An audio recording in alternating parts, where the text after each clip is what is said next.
وہ حضرت سیدہ اسما کہا کرتی تھی نبی پاک نے مجھے کہا تھا اسما اللہ کے راستے میں گن گن کے نہ دینا ورنہ وہ بھی تجھے گن گن کے دے گا۔ جب ہم رب کریم کو وقت اس طرح دیتے ہیں کہ دنیا داری کے لیے تو ساری ہمارے پاس ہمتیں موجود ہیں، اور تراویح کا وقت آیا تو بہانے ڈھونڈنے لگ گیا، تراویح کا وقت آیا تو وہ جو ہے اس نے شروع کر دی بات کہ جناب میرے فلان جگہ تکلیف ہے اور مجھے بلڈ پریشر ہو جاتا ہے تو پسینہ بڑا آتا ہے، تو اب تو آسانیاں ہی بڑی ہیں۔ صحابہ کہتے جب ہم مسجد نبی میں نماز پڑھنے جاتے تھے بارش ہوتی تھی تو مسجد میں پانی کھڑا ہوتا تھا، کیچڑ کھڑا بن جاتا تھا تو ہم اپنی جھولیوں میں خشک مٹی ڈال کے لے جاتے تھے، اپنی اپنی جگہ بچھا لیتے مٹی، اور پھر ہم نماز پڑھتے تو ہمارے پیشانیوں پر بھی مٹی لگ جاتی۔ تو ایک صحابی جھاڑ رہے تھے تو نبی پاک نے فرمایا نہ جھاڑ، جب تک چہرے پہ رہے گی فرشتے درود بھیجتے رہیں گے۔ اب تو ایسی لگے ہوئے مسجد میں، پھر بھی تو تراویح نہیں پڑھتا۔ تو ایک تو عبادت کو ٹائم دیں، دوسرا قرآن مجید زیادہ سے زیادہ پڑھیں، رمضان میں زیادہ سے زیادہ پڑھیں، مسجدوں میں ٹائم دیں۔ مجھے دکھ ہوتا ہے جب رمضان میں بھی نماز کے بعد مسجد کو تالا لگتا ہے۔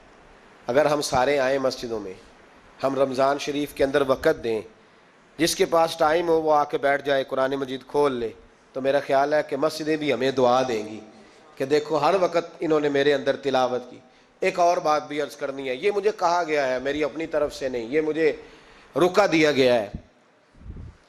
کہہ دوں پکے نمازی ناراض تو نہیں ہو جائیں گے؟ جو پکے نمازی ہیں مسجدوں کے وہ میرے ساتھ وعدہ کریں ناراض تو نہیں ہو جائیں گے؟ نہیں تسی نہیں بول دے تساں ہو جانا، پکے بول دے نہیں پے، پکے کور دینے پے، پکے نمازی، یہ پکے نمازیوں سے بات، ناراض تو نہیں ہو جائیں گے؟ یہ بول کے بتائیں، انشاءاللہ کہیں۔ کچے نمازیوں کو شکوہ ہے کہ پکے نمازی رمضان میں ہمیں گھورتے ہیں، رکھے دیے مجھے انہوں نے، کہتے ہیں پکے نمازی کہتے فصلی بٹیرے آ گئے نے۔ یہ زیادتی ہے، یہ ظلم ہے۔ آپ پکے نمازی ہیں تو مہربانی کریں، آپ وہ جو آپ نے صف لاٹ کرائی ہے نا اپنے نام پکی کہ ایتھے میں بھینا روز تو کتوں آ گیا، یہ چھوڑ دیں آپ، مہربانی کریں، یہ اللہ کا گھر ہے، یہ کسی کے نام رجسٹری ہو سکتی، جو آیا ہے نا بیچارہ چلو کبھی کبھی صحیح، مہربانی کریں اس کو ٹائم دیں، بیٹھنے دیں، کچھ نہیں ہونے لگا۔ اور جب وہ آئے نا تو دعا کریں، جب اس کو دیکھیں تو کہ یا اللہ یہ آیا ہے تو ہمیشہ آتا ہی رہے، اس کو دعا دیں، مہربانی۔ بچے شکوہ کرتے ہیں، کہتے ہیں پکے نمازی سانس نہیں لینے دیتے مسجد میں۔ اور ایک بات اور، یہ حضرت علی کا قول ہے، اس کو دل کی تختی پہ لکھ لینا، دل کی تختی پہ، شیر خدا کی شیروں جیسی باتیں۔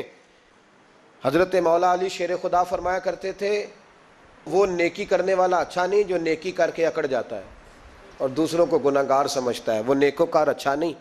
فرمایا کرتے تھے اس سے وہ گناہگار اچھا ہے جو گناہ کر کے کم از کم شرمندہ تو ہوتا ہے نا۔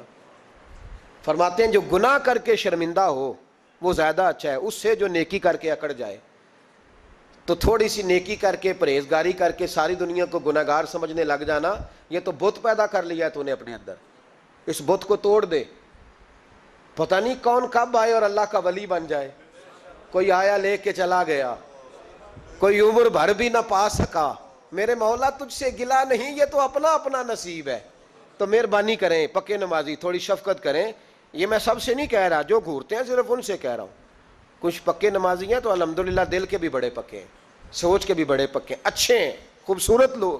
لیکن کچھ ایسے لوگ ہیں، ہمارے شہر کے ایک ڈاکٹر صاحب ہیں، میں نے کہا آپ نماز مسجد میں پڑھا کریں، ان کی عمر کافی زیادہ ہو گئی ہے، تو کہتے ہیں حضرت میں پڑھوں گا انشاءاللہ۔ ان کو میں نے دوائی لینے گیا تو میں نے وہاں بھی میں نے بات شروع کر دی، میں نے کہا آپ مہربانی کریں، کہتے میں آؤں گا۔ کچھ دنوں کے بعد میں نے اس مسجد میں نماز پڑھی اور خاص کر کے پڑھی کہ یہ ٹائم ہے۔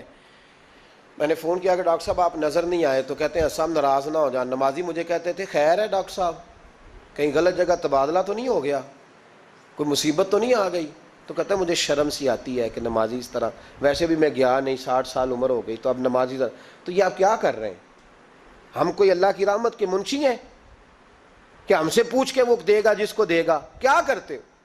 او بھائی حضرت باجدید بستامی رحمت اللہ تعالیٰ علیہ جیسے لوگ کہا کرتے تھے جنہوں نے ساری زندگی جھوٹ نہیں بولا، حرام نہیں کھایا، فرماتے تھے الفن کہتا ہوں، بالغ ہونے کے بعد نماز قضا نہیں کی، لیکن پھر بھی کہا کرتے تھے دعا مانگو میرا رب مجھ سے حساب نہ پوچھ لے، حساب والا نہیں ہوں میں، درگزر والا ہوں۔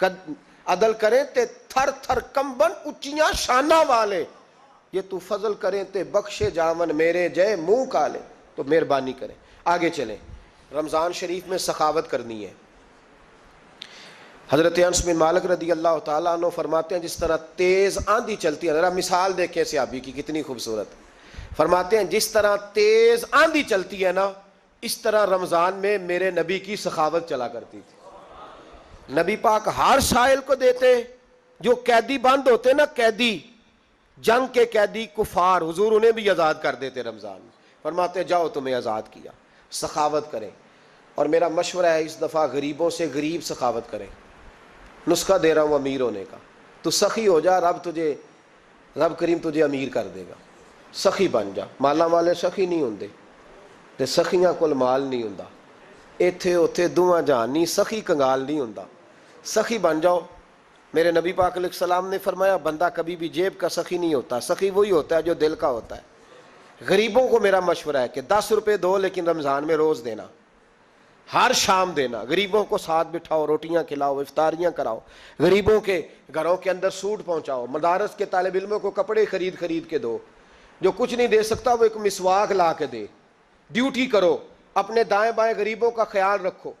جن گھروں میں اکثر دیکھتے ہو کہ دال کا شاپر جاتا ہے، وہاں رمضان شریف میں صبح صبح گوشت پہنچاؤ، مہربانی کرو۔ غریب امیر تو کسی کو تب دے گا جب اس نے ووٹ لینے ہوں گے، وہ تو وہاں زکوٰۃ دے گا جہاں سے اسے پتا ہوگا کہ میری تعریف اچھی ہوگی، وہ تو مسجد میں اس وقت خرچ کرے گا جب اس کا نام بار بورڈ پہ لکھا جائے گا۔ غریبوں، تم نے ظلم کیا ہے۔ اگر تم اپنی 4 غریب بھائی مل کے ایک غریبنی بہن کا خیال رکھتے تو اس غریبنی کو محلے کے چودھری کے پاس نہ جانا پڑتا۔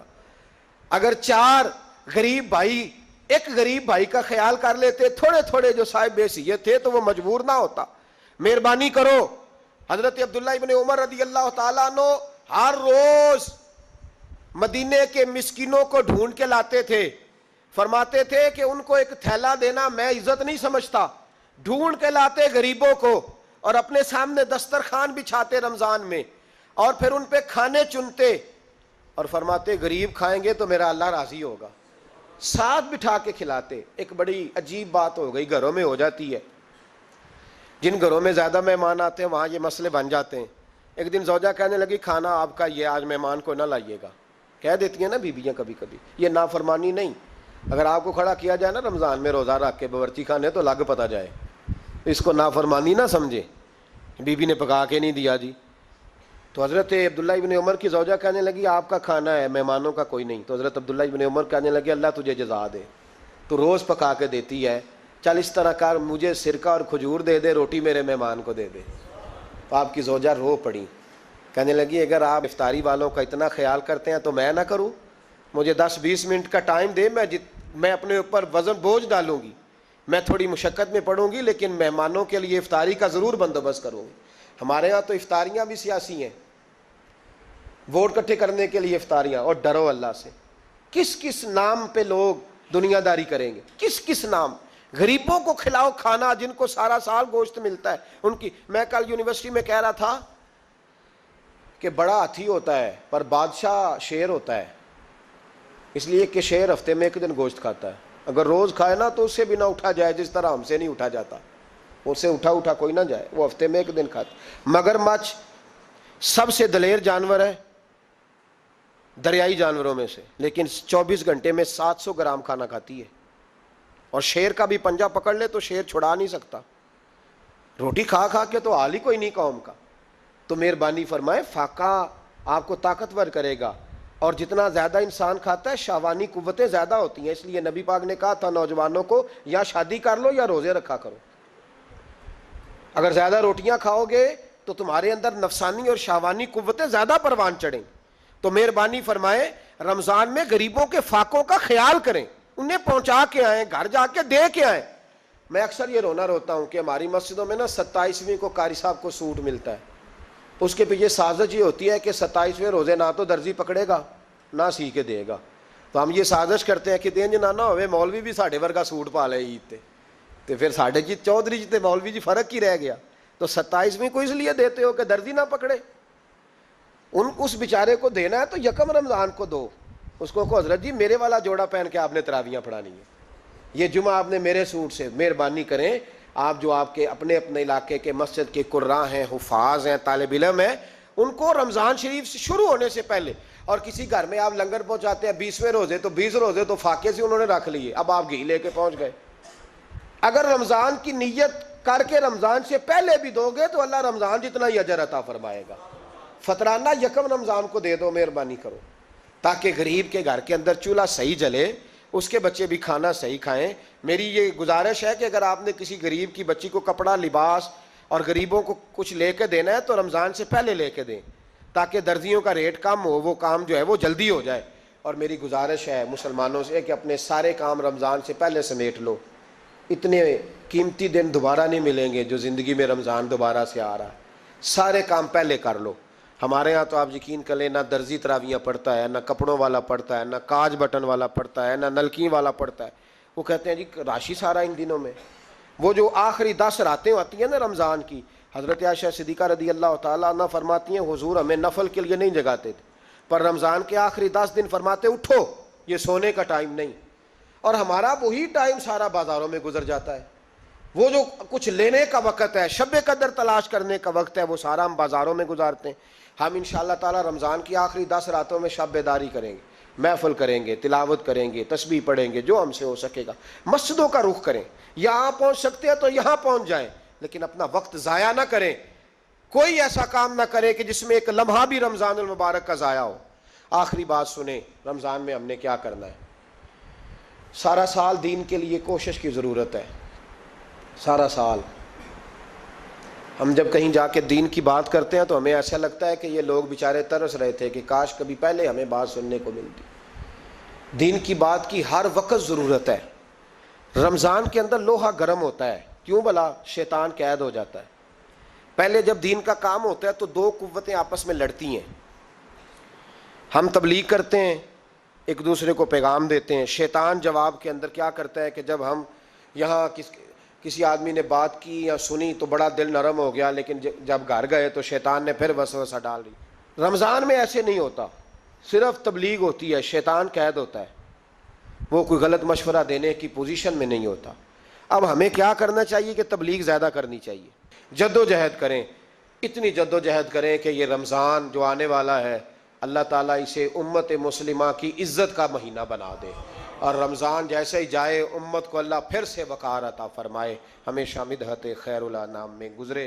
دعا ہے یہ عمر درود و سلام میں گزرے۔